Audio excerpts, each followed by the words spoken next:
Hi everyone. গরম ভাত বা রুটির সঙ্গে মাশরুমের এই অসাধারণ টেস্টি রেসিপি সত্যি ভোলার নয়। আসুন জেনে নিই এই রেসিপিটা কম সময়ে সহজেই কিভাবে বানানো যায়। মাশরুমে প্রথমে গমের ময়দা একটু মাখিয়ে নিয়ে একটু নেড়ে চেড়ে ভালো করে জল দিয়ে ধুয়ে নিতে হবে। মাশরুমের গায়ে যে কালো কালো নোংরাটা থাকে খুব সহজেই এতে পরিষ্কার হয়ে যায়। স্লাইস করে কেটে নিয়েছি। গরম তেল হবার পর এতে শুকনো লঙ্কা, তেজপাতা, গরম মশলা ও জিরে দিয়ে কিছুক্ষণ নাড়াচাড়া করতে হবে।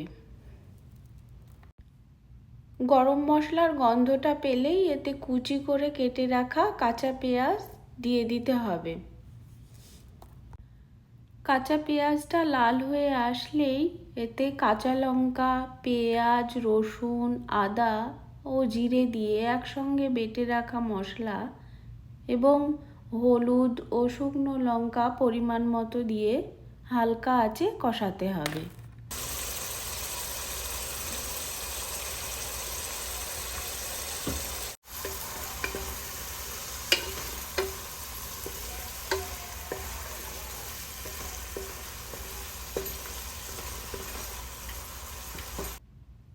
মশলাটা কষানো হয়ে গেলেই বেটে রাখা টমেটোটা দিয়ে দিলাম।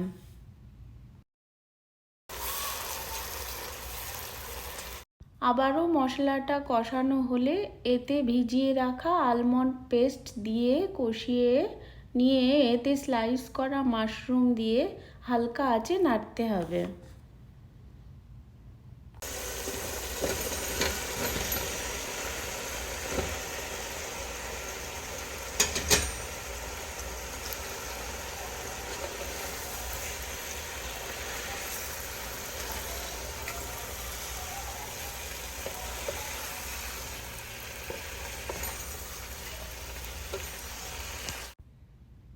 এবার পরিমাণ মতো লবণ দিলাম।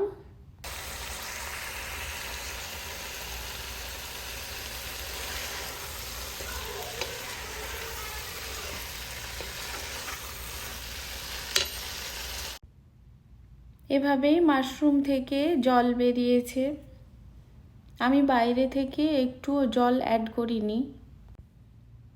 এই জলটা শুকিয়ে আসলেই এতে গরম জল 1 কাপ পরিমাণ দিয়ে দিলাম।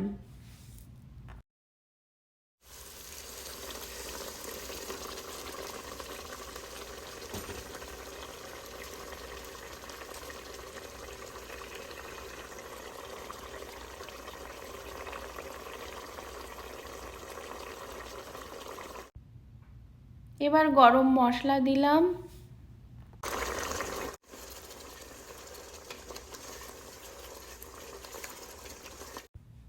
এতে কসুরি মেথি দিলাম।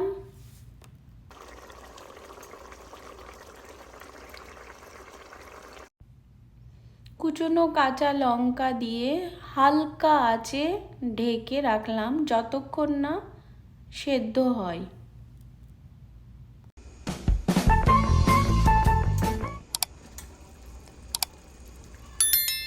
এবার সেদ্ধ হয়ে গেছে।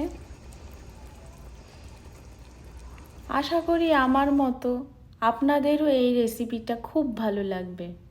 একবার অন্তত ট্রাই করুন, টেস্ট করুন আর কমেন্ট বক্সে কমেন্ট লিখুন।